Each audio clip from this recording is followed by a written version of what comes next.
आज मी आलोय कोल्हापूर राधानगरी रोडवर खिंडी वरवडे इथं असलेल्या एका बस स्टँडवर असलेल्या एका कॅन्टीन मध्ये। या ठिकाणी चंद्रकांत मामा मी गेलो तेव्हा गरम गरम वडे सोडत होते। यांचं भडंग सुद्धा खूप प्रसिद्ध आहे। चला तर मग बघूया कसं बनतंय।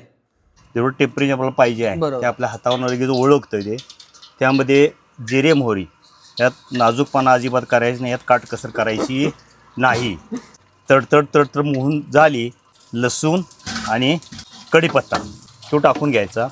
टेम्परेचर किती येते बघायचं, तांबूस कलर आला बंद करायचं।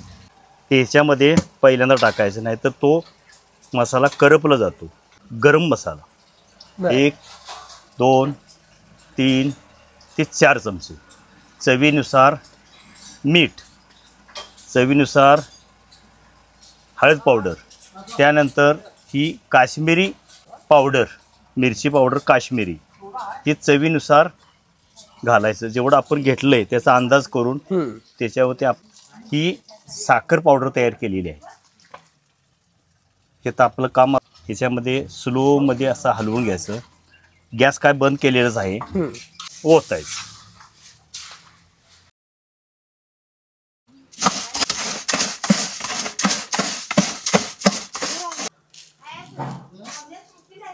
शेव, भरपूर असे शेंगदाणे।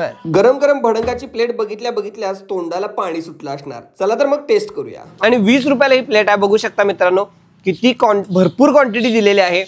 चिंगूस पण आहे तर करत नाहीत। वा, टेस्ट तर भारीच आहे।